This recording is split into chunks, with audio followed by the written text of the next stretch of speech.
പശ്ചിമേഷ്യയിൽ നിന്ന് പുറത്തുവരുന്ന വാർത്തകൾ ലോകത്തെ ഒന്നടങ്കം ഞെട്ടിക്കുന്നതാണ്. ഇസ്രയേലിന്റെ സൈനിക ആസ്ഥാനമായ കിരിയ ലക്ഷ്യമാക്കി ഹിസ്ബുള്ള മിസൈൽ ആക്രമണം നടത്തി. ടെൽ അവീവിനെ വിറപ്പിച്ച ഈ ആക്രമണത്തിന് പിന്നാലെ അതിർത്തിയിൽ കടുത്ത പോരാട്ടം തുടരുകയാണ്. ടെൽ അവീവിലെ ഇസ്രയേൽ പ്രതിരോധ മന്ത്രാലയവും സൈനിക ആസ്ഥാനവും സ്ഥിതി ചെയ്യുന്ന കിരിയ ലക്ഷ്യമാക്കി ഹിസ്ബുള്ള മിസൈലുകൾ തൊടുത്തു. ഇസ്രയേലിന്റെ രഹസ്യാന്വേഷണ വിഭാഗമായ യൂണിറ്റ് 8200ന്റെ ആസ്ഥാനമായ ഗ്ലിലോട്ട് ബേസിന് നേരെയും ആക്രമണം ഉണ്ടായതായി ഹിസ്ബുള്ള അവകാശപ്പെട്ടു. കഴിഞ്ഞ ഏതാനും ദിവസങ്ങളായി നടന്ന പോരാട്ടത്തിൽ ഇസ്രയേലിന്റെ അഭിമാനമായ 21 മെർക്കാവ ടാങ്കുകൾ തകർത്തതായാണ് ഹിസ്ബുള്ളയുടെ അവകാശവാദം. തായ്ബെ ഗിയ മേഖലകളിൽ നടന്ന ഏറ്റുമുട്ടലുകളിൽ ആധുനിക ഗൈഡഡ് മിസൈലുകൾ ഉപയോഗിച്ചാണ് ടാങ്കുകൾ തകർത്തത്. ഹിസ്ബുള്ളയുടെ കണക്കുകൾ പ്രകാരം 100-ലധികം മിസൈലുകളും ഡ്രോണുകളും ഇസ്രയേലിന്റെ വിവിധ ഭാഗങ്ങളിലേക്ക് വിക്ഷേപിച്ചു. ഇസ്രയേൽ പ്രതിരോധ സംവിധാനമായ അയൺ ഡോം പല മിസൈലുകളെയും തടഞ്ഞെങ്കിലും ടെൽ അവീവ് ഉൾപ്പെടെയുള്ള നഗരങ്ങളിൽ നാശനഷ്ടങ്ങൾ റിപ്പോർട്ട് ചെയ്തിട്ടുണ്ട്.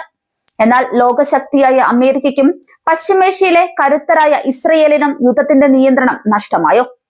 മുൻ ബ്രിട്ടീഷ് രഹസ്യാന്വേഷണ ഏജൻസി തലവൻ അലക്സ് യങ്കർ പറയുന്നത് അമേരിക്കയ്ക്ക് ഈ യുദ്ധത്തിൽ പിഴച്ചു എന്നാണ്. മറുഭാഗത്ത് ഇസ്രയേലിന്റെ ഹൃദയഭാഗമായ ടെൽ അവീവിലെ സൈനിക ആസ്ഥാനത്തിന് നേരെ ഹിസ്ബുള്ള മിസൈൽ മഴ പെയ്യിക്കുന്നു. വെറും 3 ആഴ്ച പിന്നിടുമ്പോൾ ഇസ്രയേലിന്റെ അഭിമാനമായ 21 മെർക്കാവ ടാങ്കുകളാണ് തകർക്കപ്പെട്ടത്. ഇറാനും ഹിസ്ബുള്ളയും എങ്ങനെയാണ് ഈ യുദ്ധത്തിൽ മേൽക്കൈ നേടുന്നത്? എന്താണ് ഹൊറിസോണ്ടൽ എക്സ്കലേഷൻ? ഈ യുദ്ധം ലോക സാമ്പത്തിക രംഗത്തെ എങ്ങനെ ബാധിക്കും? വിശദമായ വിശകലനത്തിലേക്ക്. മുൻ MI തലവൻ അലക്സ് യങ്കർ നടത്തിയ നിരീക്ഷണങ്ങൾ അതീവ ഗൗരവമുള്ളതാണ്. അദ്ദേഹത്തിന്റെ അഭിപ്രായത്തിൽ വാഷിംഗ്ടണിന് 2 ആഴ്ച മുൻപ് തന്നെ യുദ്ധത്തിന്മേലുള്ള നിയന്ത്രണം നഷ്ടമായി കഴിഞ്ഞു. അതിന് അദ്ദേഹം പറയുന്ന കാരണങ്ങൾ ശ്രദ്ധേയമാണ്. കഴിഞ്ഞ ജൂൺ മാസം മുതൽ തന്നെ ഇറാൻ തങ്ങളുടെ സൈനിക നീക്കങ്ങൾ വികേന്ദ്രീകരിച്ചു. അതായത് ഒരു കേന്ദ്രത്തിൽ നിന്ന് ഉത്തരവ് വരുന്നത് കാത്തു നിൽക്കാതെ തന്നെ പ്രാദേശിക കമാൻഡർമാർക്ക് ആയുധം ഉപയോഗിക്കാനുള്ള അധികാരം നൽകി. ഇത് അമേരിക്കയുടെയും ഇസ്രയേലിന്റെയും വമ്പൻ വ്യോമാക്രമണങ്ങളെ പ്രതിരോധിക്കാൻ ഇറാനെ സഹായിച്ചു. ആയുധങ്ങൾ ഒരിടത്ത് കൂട്ടിയിടാതെ പലയിടങ്ങളിലായി വിന്യസിച്ചു. അതുകൊണ്ട് തന്നെ ഇസ്രയേലിന്റെ ബോംബാക്രമണങ്ങൾ ഇറാന്റെ സൈനിക ശേഷിയെ തളർത്തിയില്ല. ഇത് വളരെ പ്രധാനപ്പെട്ട ഒരു തന്ത്രമാണ്.